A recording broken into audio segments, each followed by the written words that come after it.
월 1,000만 원, 한 달에 1,000만 원을 벌 수 있다고 했습니다. 그래도 사람이 안 모입니다. 박사도 아닙니다. 엔지니어도 아니에요. 배관 용접공이십니다. 60조 원짜리 최첨단 건물의 운명이 용접 한 치를 잘 하느냐에 달려 있는 겁니다. 지금 경기도 평택 새벽 5시입니다. 아직 해가 뜨기도 전인데 8차선 도로 위에 헬멧을 쓴 사람들이 줄을 섭니다. 한 줄이 아니에요. 8줄입니다. 끝이 안 보여요. 삼성전자 평택 캠퍼스 P사 P5 공장 건설 현장. 여기에 매일 출근하는 사람이 3만 명입니다. 소도시 하나가 통째로 출근하는 겁니다. 밤이 되면 타워 크레인 40대가 하늘에서 동시에 불을 깜빡이고 철야 인력이 투입되면서 이 현장은 24시간 꺼지지 않습니다. 70km 남쪽 용인 원산면, 여기도 전쟁입니다. SK 하이닉스가 반도체 클러스터를 짓고 있는데 투자 규모가 600조 원이에요. 대한민국 1년 국가 예산이 680조 원이거든요. 거의 나라 살림 1년치를 반도체 공장 하나에 쏟아붓는 겁니다. 지금 하루 7천 명이 투입되고 있고 내년이면 2만 5천 명까지 늘어납니다. 평택 3만, 용인 2만 5천, 합치면 5만 5천 명이에요. 매일 이 나라에서 가장 비싼 건물을 짓기 위해 5만 명이 넘는 사람들이 헬멧을 쓰고 현장으로 들어갑니다. 근데 진짜 무서운 건 이 숫자가 아닙니다. 5만 명이 투입되는데 정작 이 공장의 심장을 완성할 사람이 없다는 겁니다. 반도체 공장이라고 하면 보통 클린룸을 떠올리잖아요. 먼지 하나 없는 하얀 방, 방진복 입은 엔지니어들. 맞습니다. 그런데 그 클린룸이 작동하려면 그 안에 가스와 초순수가 흘러야 합니다.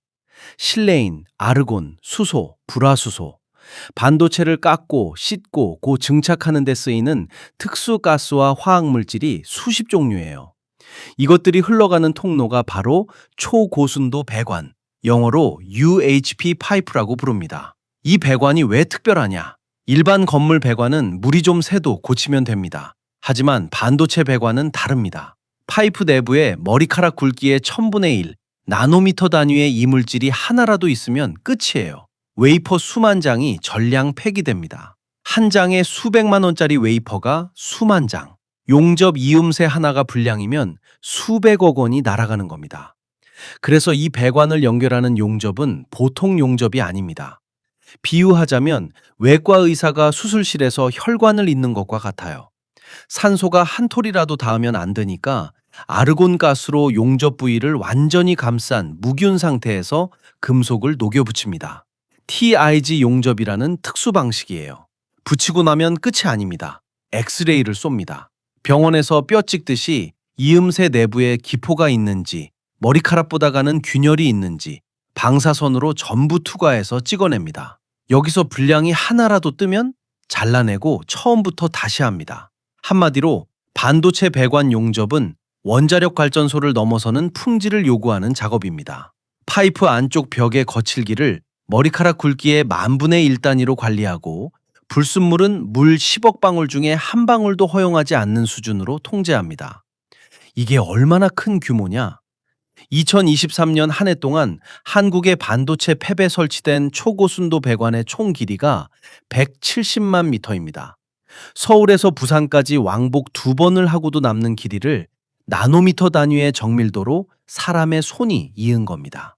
이 일을 할 수 있는 사람, 로봇이 하면 되지 않냐고요? 오비탈 웰딩이라는 자동 용접 장비가 있긴 합니다. 직선 구간이나 정형화된 부분은 기계가 합니다. 그런데 문제는 현장이에요. 클린룸 내부는 구조가 복잡합니다. 배관이 꺾이는 지점, 장비와 장비 사이 좁은 공간, 높이가 다른 층을 관통하는 구간, 이런 곳은 기계가 못 들어갑니다. 숙련된 사람의 손이 직접 들어가서 밀리미터 단위로 맞춰야 해요. 그런데 이 기술을 가진 사람이 대한민국에 얼마 없습니다. 여기서 첫 번째 자물쇠가 걸립니다. 기술의 자물쇠예요. 반도체 배관 용접은 자격증만 따서 되는 일이 아닙니다. 최소 5년에서 10년의 현장 경험이 필요하고 거기에 반도체 특유의 초고순도 환경에서 작업한 이력까지 갖춰야 합니다. 일반 건설 현장에서 아무리 잘하는 용접사라도 반도체 현장에 오면 기량 테스트를 다시 봐야 하고 여기서 떨어지는 사람이 수두룩합니다. 두 번째 자물쇠, 사람의 자물쇠입니다. 지금 대한민국 건설 기능 인력의 평균 나이가 51.7세예요. 10년 전에 48.9세였는데 매년 늙어가고 있습니다. 30세 미만 청년 비중은 전체의 5%밖에 안 됩니다. 10명 중 8명이 40대 이상이에요. 용접 분야도 마찬가지입니다. 현장의 주력이 50대, 60대이고 20대, 30대 신규 인력 유입은 거의 끊겼습니다. 그런데 반도체 공장은 국가 기간 산업 시설이라서 외국인 노동자를 쓸 수가 없어요. 기술 유출 우려 때문에 내국인만 고용합니다. 연합뉴스 르포에도 나옵니다. 평택 삼성 현장에서 건설 현장에서 의뢰 볼 수 있는 외국인 노동자가 한 명도 없었다고요. 자, 정리하면 이렇습니다. 기술은 10년짜리인데 사람은 늙어가고 젊은 사람은 안 오고 외국인은 못 쓴다. 그런데 지어야 할 공장은 평택에 2개, 용인에 4개, 여기에 미국 텍사스까지 동시에 터져 나오고 있습니다. 도대체 이 인력을 어디서 구하고 있는 걸까요?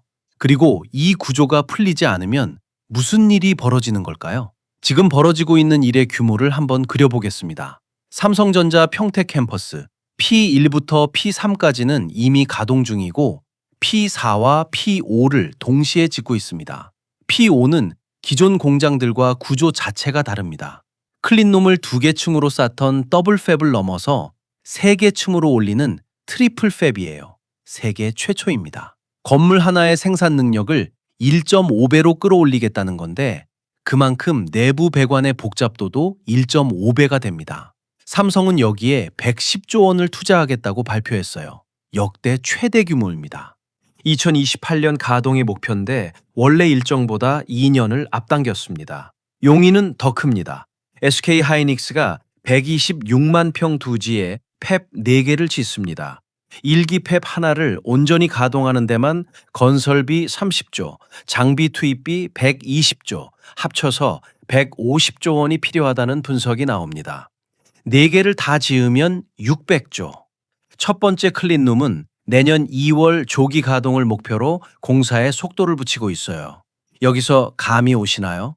평택과 용인 2곳을 합치면 대한민국 역사상 가장 큰 건설 프로젝트가 동시에 돌아가고 있는 겁니다. 그런데 이걸 짓는 사람의 풀은 같아요. 대한민국 반도체 배관 숙련공이라는 아주 작은 물 웅덩이에서 2 거인이 동시에 물을 퍼가고 있는 상황인 거죠. 근데요, 이 물 웅덩이에 손을 넣는 게 2곳만이 아닙니다. 바다 건너 미국 텍사스, 삼성전자가 테일러시의 파운드리 공장을 짓고 있습니다. 여기서 현지 용접공을 고용했더니 하루 일당이 $480, 우리 돈 70만 원이에요. 한국 용접공 평균 일당이 18만에서 25만 원이니까 2.5배가 넘는 돈을 줘도 사람이 부족하다는 겁니다. 업계에서는 이런 우스갯소리까지 나왔어요. 지금 하는 일 그만두고 미국 가서 용접하면서 사는 게 낫겠다. TSMC도 마찬가지였습니다.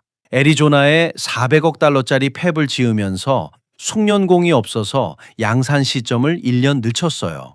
CNN이 이걸 단독 보도했습니다. 세계 1위 파운드리 회사가 칩 설계가 아니라 배관 용접할 사람이 없어서 공장을 못 열었다는 겁니다. 한마디로 지금 전 세계 반도체 건설 현장이 같은 병에 걸려 있습니다. 칩을 설계하는 천재는 넘치는데 그 칩이 태어날 공장을 지을 손이 없는 거예요.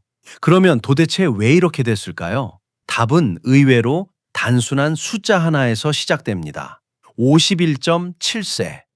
2025년 기준 대한민국 건설 기능 인력의 평균 나이입니다. 10년 전에는 48.9세였어요. 매년 조금씩 그러나 확실하게 늙어가고 있습니다. 60대 이상 비중이 전체의 30%를 넘겼고 20대 이하는 5%에 불과합니다. 건설 현장 10명 중 8명이 40대 이상이라는 얘기예요. 왜 젊은 사람이 안 올까요? 이유를 한번 들어보겠습니다.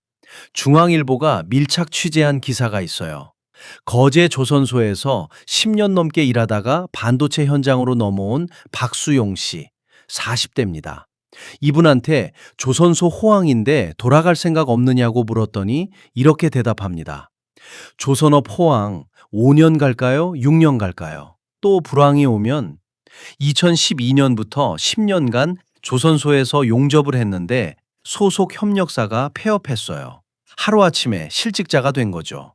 그 트라우마 때문에 호황이라는 말을 못 믿는 겁니다.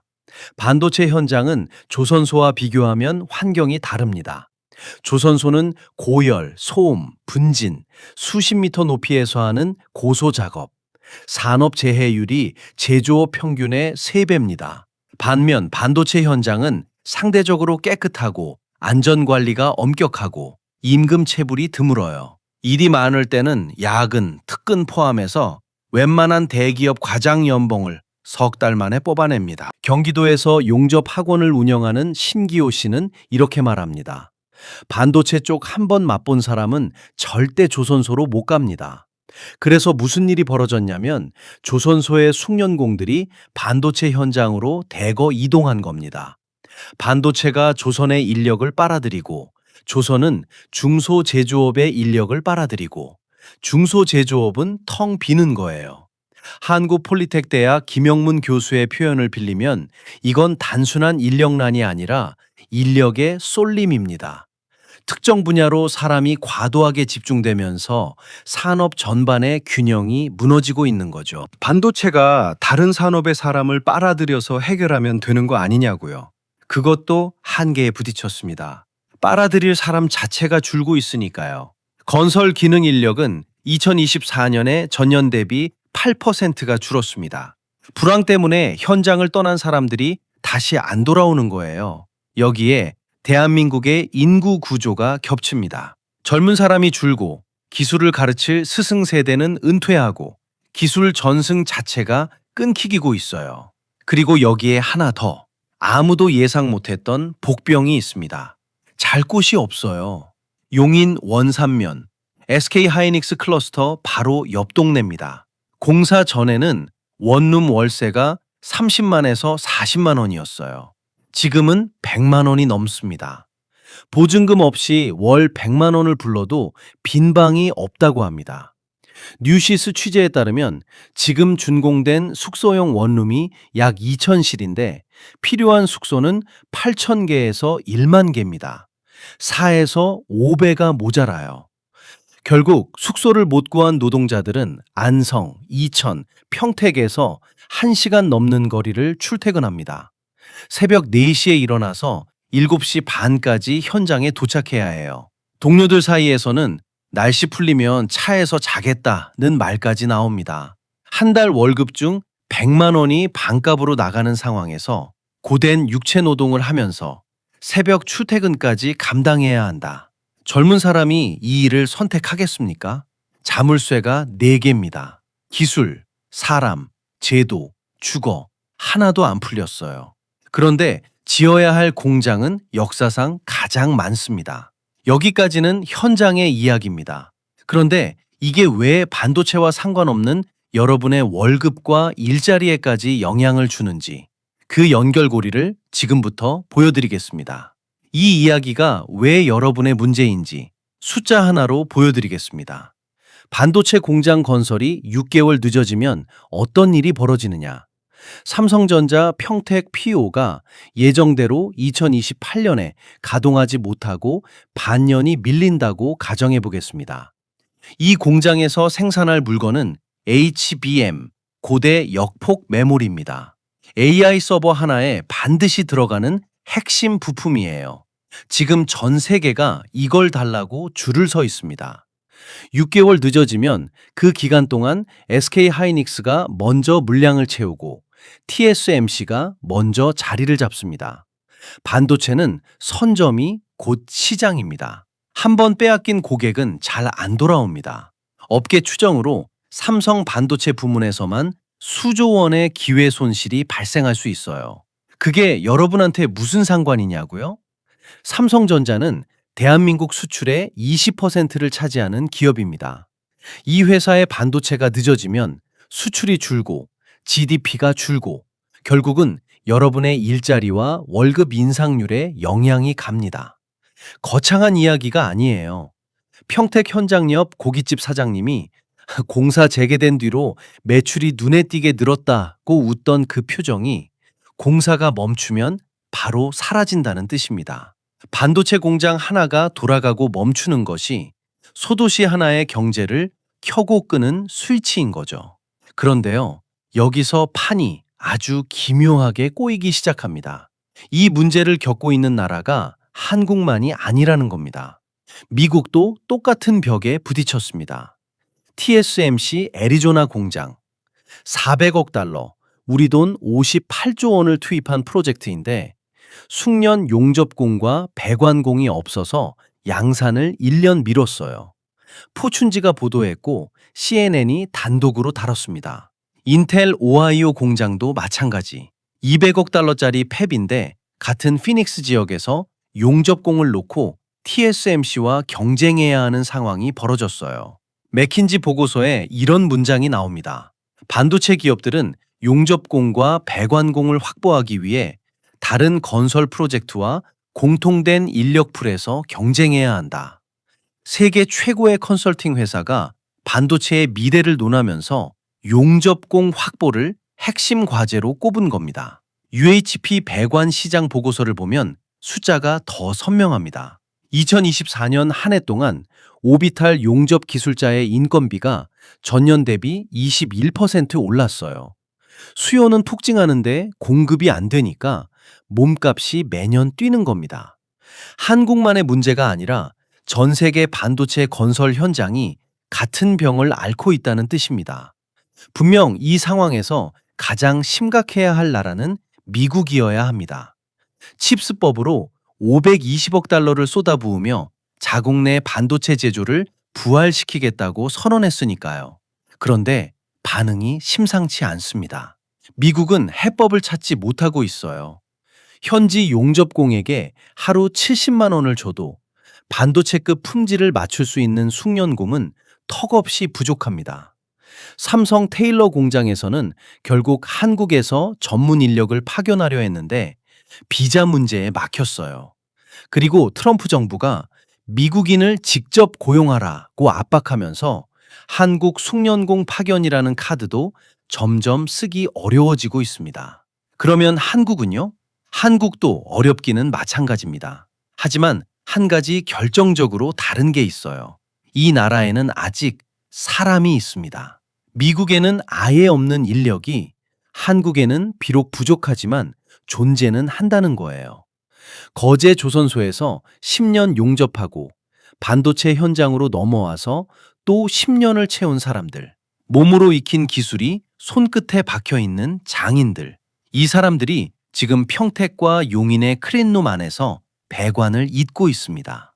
이 사람들이 하루아침에 나타난 게 아닙니다. 이 손의 뿌리를 따라가면 52년 전 사마까지 거슬러 올라갑니다.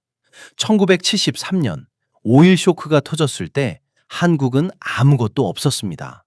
기름도 없고 기술도 없고 돈도 없었어요. 그런데 중동에서 건설붐이 일어나자 한국의 건설 노동자들이 사막으로 달려갔습니다. 삽과 용접봉을 들고요.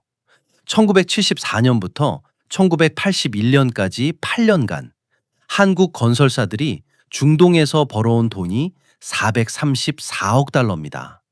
그 돈이 경부 고속도로를 깔았고 포항제철을 세웠고 대한민국을 산업국가로 바꿔놓았어요. 52년이 지난 지금 같은 구조가 반복되고 있습니다. 다만 방향이 정반대예요.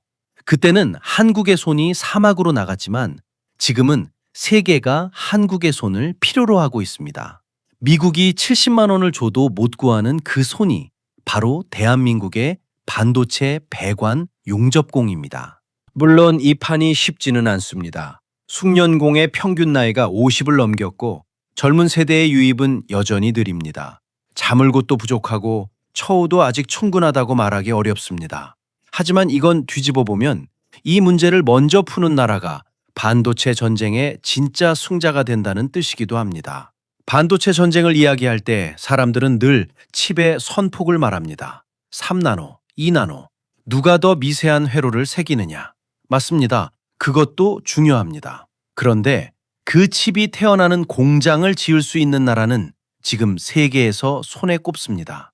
그리고 그 공장의 심장부, 특수가스가 흐르는 배관을 이을 수 있는 손은 그보다도 훨씬 적습니다. 반도체의 미래는 실리콘밸리의 회의실에서 결정되는 게 아닐 수 있습니다. 새벽 5시, 평택의 어둠 속에서 헬멧을 쓰고 줄을 서는 사람들, 용인 원산면에서 월세 100만 원짜리 원룸에 살면서 클린룸에 들어가는 사람들, 60조 원짜리 건물의 운명이 이 사람들의 손끝에 달려 있습니다. 대한민국은 지난 반세기 동안 위기가 올 때마다 결국 사람의 손으로 돌파해 왔습니다. 중동의 사막에서, 거제의 조선소에서, 그리고 지금 평택과 용인의 클린룸 안에서. 그런데 이번에는 조건이 다릅니다. 숭령공 양성의 국가 자격 체계를 새로 만들 것인지, 반도체 현장에 한해 외국인 기술 인력을 제한적으로 허용할 것인지, 용인과 평택에 건설 인력 전용 공공 숙소를 지을 것인지, 이 세 가지 중 하나라도 2년 안에 움직이지 않으면 공장은 지어져도 가동이 밀립니다. 그 손을 지켜낼 수 있을지, 아니 지켜낼 의지가 있는지, 그것이 반도체 전쟁의 진짜 승구처입니다. 여러분이 정책 결정자라면 이 세 가지 중 어떤 카드를 먼저 꺼내시겠습니까? 댓글로 알려주세요. 그리고 이 문제 다음 편에서 해법을 더 깊이 파보겠습니다. 알림 설정해 두시면 놓치지 않습니다. 경제 편의점이었습니다.